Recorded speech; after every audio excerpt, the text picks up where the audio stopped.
విధంగా ఆయనను అద్భుతంగా గౌరవించింది కేసీఆర్ ప్రభుత్వం. అంతేకాదు డాక్టర్ బాబాసాహెబ్ అంబేద్కర్ పేరు తెలంగాణ సెక్రటేరియట్ కు పెట్టిన ఒకే ఒక్క ముఖ్యమంత్రి భారతదేశంలో కేసీఆర్. ఇంకెవరు కూడా ఈ భారతదేశంలో అంత గొప్పగా డాక్టర్ బాబాసాహెబ్ ని గౌరవించిన ముఖ్యమంత్రి ప్రభుత్వం లేదు. అంతటితో ఆగలేదు. దళితుల జీవితాల్లో ఒక అద్భుతమైన మార్పు తీసుకురావాలని చెప్పి కొద్ది మందికైనా సరే దఫాలుగా న్యాయం చేసుకుంటూ పిండి కొద్ది రొట్టె అన్నట్టు వంతుల వారీగా దశల వారీగా రాష్ట్రంలోని మొత్తం 18% జనాభా లక్షలాది దళిత కుటుంబాలకు న్యాయం చేయాలన్న ఉద్దేశంతో ఒక దళిత బంధు అనే పథకాన్ని తెచ్చిండు. సరే, దాని మీద కూడా చాలా మంది చాలా మాట్లాడిండ్రు. ఇప్పుడున్న ముఖ్యమంత్రి రేవంత్ రెడ్డి ఆనాడు మాట్లాడిండు. ఇప్పుడున్న ఉప ముఖ్యమంత్రి బట్టి విక్రమార్క మాట్లాడిండ్రు. ఏం చెప్పిండు? కేసీఆర్ 10 లక్షలు ఇస్తుండు, మేము 12 లక్షల రూపాయలు ఇస్తాం అని చెప్పి చేవెళ్లలో మల్లికార్జున్ ఖార్గే గారు ఆల్ ఇండియా కాంగ్రెస్ కమిటీ అధ్యక్షుడు ఆ పెద్ద మనిషిని తీసుకొచ్చి ఆయన చేతుల మీదకెళ్లి ఎస్సీ ఎస్టీ డిక్లరేషన్ అని చెప్పి ప్రకటించి రాష్ట్రంలోని దళితుల ఓట్లు కొల్లగొట్టింది. ఒక 12 లక్షలు ఒకటే కాదు చెప్పింది, ఇంకా చాలా ముచ్చట్లు చెప్పిండ్రు. ఎస్సీ ఎస్టీ డిక్లరేషన్ లా 26% రాష్ట్రంలోని దళితులు గిరిజనులు కలిపితే 26% ఉన్నారు. అన్ని ప్రభుత్వ పనులల్లా 26% మీకు ఇస్తామని చెప్పిండ్రు. అట్లే మీకు తెలుసు లెక్కలేని మాటలు, ఒకటి కాదు రెండు కాదు. కేసీఆర్ 10,000 ఇస్తే రైతులకు నేను 15,000 ఇస్తా. కేసీఆర్ ముసలోళ్లకు పెన్షన్ 2,000 ఇస్తే నేను 4,000 ఇస్తా. కేసీఆర్ ఇంట్లో ఒక ముసలవ్వకో ముసలయ్యకో ఇస్తుండు, నేను ఇద్దరికి ఇస్తా. అత్తకు 4,000, కోడలకు 2,500.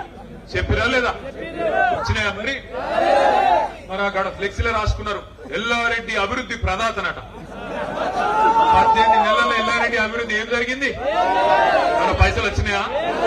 కొత్తగా ఏమైనా తండోపతండాలు సీక్రెట్ గా అమెరికాకి వెళ్ళి వస్తున్నాయి. మీకు అమెరికాకి వెళ్ళి ఏమైనా వస్తున్నాయేమో మీరు మాకు చెప్తలేరు కానీ ఎక్కడ మరి ఎల్లారెడ్డి అభివృద్ధి ప్రదాత? ఒకసారి ఆలోచన చేయమని కోరుతున్నాం. దళితులకు మాటిచ్చిర్రు ఎస్సీ ఎస్టీ డిక్లరేషన్ లా. ఏం చెప్పిండ్రు? దళితుడు ఇల్లు కట్టుకున్నా, గిరిజనులు ఇల్లు కట్టుకున్నా 6 లక్షల రూపాయలు ఇస్తామన్నారు. మిగతా వాళ్ళకి 5 లక్షలు, దళితులు గిరిజనులు అయితే 6 లక్షలు ఇస్తామన్నారు. 6 పైసలను వచ్చినాయా? ఇంకా నమ్ముదామా?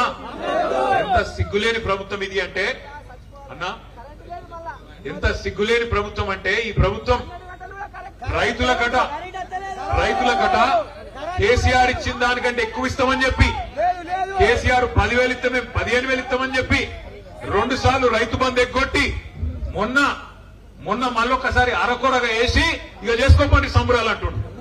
ఏది ఏక రైతు బంధు వేసి 2 సార్లు ఎగ్గొట్టి ఇప్పుడు ఎలక్షన్లు వచ్చినాయి కాబట్టి, ఓట్లు వచ్చినాయి కాబట్టి ఇప్పుడు డబ్బలలో మళ్ళా ఓట్లు వేసేది ఉన్నది కాబట్టి రైతు బంధు వేసి ఇక చేసుకోమని సంబరాలు అంటున్నాడు. వేద్దామా మరి? మళ్ళా గుద్దుదామా? మీ ఇష్టం. నేనేమంటున్నా అంటే మాకేం నష్టం లేదు, మాకేం కష్టం రాలే. మీరు ఏడ కూర్చోమంటే కాడ కూర్చుంటాం. మీరు ప్రభుత్వంలో నుండి కేసీఆర్ ముఖ్యమంత్రిగా ఉండాలి, పని చేయాలి, మళ్ళా బాగుండాలంటే మీ చేతుల్లోనే ఉన్నది. వద్దు, మేము గిట్లనే మోసపోతాం, వాని లంగ మాటలు, వాని తిట్లు అవే బాగున్నాయి, అవే ఇంటాం, అవే చూసుకొని మురుస్తాం, అవిటితోనే మా కడుపు నింపుకుంటాం అంటే మీ ఇష్టం. మాకు వచ్చిన ఇబ్బంది ఏం లేదు. ఎందుకంటే ప్రజాస్వామ్యంలో ఆ బటన్ ఒత్తే శక్తి మీకే ఉన్నది. ఎవరు ఏం చెప్పినా, ఎన్ని డైలాగులు కొట్టినా, ఎన్ని కథలు పడ్డా అల్టిమేట్ గా మా తలరాత రాసే శక్తి మీ చేతుల్లో ఉన్నది. లింగంపేట చేతుల్లో ఉన్నది, తాడవాయి చేతుల్లో ఉన్నది, ఎల్లారెడ్డి చేతుల్లో ఉన్నది, మీ సదాశివ నగర్ ప్రజల చేతుల్లో ఉన్నది. నేను దయచేసి మిమ్మల్ని కోరేది ఒకటే, ఒక రకం మోసం కాదు. కాంగ్రెస్ మేనిఫెస్టోనే ఈ శతాబ్దపు అతిపెద్ద మోసం. అది అభయ హస్తం అనే మేనిఫెస్టో ఈ శతాబ్దపు అతిపెద్ద మోసం. వాళ్ళ చేతిలో మోసపోనాడు ఎవడు లేడు. ఎన్ని మోసాలు, ఎన్ని మాటలు. రైతులకు ఏం చెప్పిండు? ఊరుకుండ్రి, 2 లక్షల రుణం తెచ్చుకోండి. కేసీఆర్ మాఫ్ చేసినా కూడా ఇప్పుడు అర్జెంట్ గురుకుర్రి బ్యాంక్ కాడికి 2 లక్షలు తెచ్చుకోండి, నేను వస్తూనే ఉన్నా, సంతకం పెడతానే ఉన్నా అన్నాడు. ఏడ శురువైంది కథ రుణమాఫీది, ఏడ ముగిసింది. 50,000 కోట్లు మొత్తం రుణమాఫీ చేయాల్సి ఉంటదని చెప్పి బ్యాంకులు చెప్పారు రేవంత్ రెడ్డికి. 50,000 కోట్లు చెప్తే రేవంత్ రెడ్డి గారు డిసెంబర్ 2023లో ఒక 10 రోజులైంది ముఖ్యమంత్రి అయి మీటింగ్ పెట్టిండు. బ్యాంకులు 50,000 కోట్లు కావాలి సార్ అని చెప్పారు. చెప్తే గుడ్లు తేలేసిండు. వామ్మో ఇదేదో పెద్దగున్నది కథ అని. నేను తెలియక చెప్పినా ఇరుక్కపోయినా ఏం చేయాలని చెప్పి తెల్లారు ఎక్కడో మీటింగ్ పోయాడు. పోయి ముందు రోజు బ్యాంకులు 50,000 కోట్లు అని చెప్తే ముఖ్యమంత్రి అంటాడు, ఏమున్నదా కడుపు కట్టుకుంటే ఒక్క సంవత్సరం 40,000 కోట్లు కట్టేయచ్చు, కడుపు కట్టుకుంటే ఎడమ చేత్తో ఇచ్చేయచ్చు 40,000 కోట్లు అన్నాడు. 40,000 కోట్లకు ఆయన 10,000 మింగేసిండు తెల్లారి వరకు. మళ్ళా తెల్లారో మర్నాడు కేబినెట్ మీటింగ్ పెట్టారు, మంత్రులందరూ కూర్చున్నారు. కూర్చొని తెల్లారు కేబినెట్ లా 40,000 కోట్లు కాదు 31,000 కోట్లే అన్నారు. మళ్ళా 9,000 మింగింది, 31,000 కోట్లు అన్నారు. సరే అది కూడా ఏందో చూద్దాం అనుకుంటుంది. మళ్ళా మేమందరం నేను ప్రశాంత్ అన్న అసెంబ్లీకి పోయినాం, సీనన్న కౌన్సిల్కి పోయినాం. పోతే బడ్జెట్ పెట్టిరు. బడ్జెట్ లో చూస్తే 26,000 కోట్లే అన్నారు. మళ్ళా 5,000 కోట్లు మింగింది. ఏడవైనరబై ఇవన్నీ అనుకుంటే మళ్ళా తెల్లారో మర్నాడో ఆయన నెలకో 2 నెలలకో ఆ ఉప ముఖ్యమంత్రి గారు చెప్తున్నాడు, బ్యాంకులతో మాట్లాడుకుంటే ఇంగ్లీష్ లో చెప్తున్నాడు, మనము పైసలు వేసినాము కానీ మొత్తం అందలేదు అన్నాడు. ఎంత వేసినామని చెప్పిండు ఎరికేనా? 12,000 కోట్లు. కథ మొదలైంది 50,000 కోట్ల కాడ, కథ ముగిసింది 12,000 కోట్ల కాడ. అంటే మరి 38,000 కోట్లు ఏడవైనాయి, ఎక్కడికి పోతున్నాయి? ఎటు పక్క మాట టకీ టకీ మన పడుతున్నాయి అన్నాడు. టకీ టకీమని టకీ టకీమని ఒక రాహుల్ గాంధీ ఖాతాలో మాత్రం జోరుదారు పడుతుంది. టకీ టకీమని మూటలు మాత్రం ఢిల్లీకి పోతున్నాయి. మా ఆడబిడ్డలు ఉన్నారు కాడ, అమ్మా తులం బంగారం వచ్చిందా? 2,500 వచ్చిందా? మళ్ళా ఓటేద్దామా కాంగ్రెస్ కు?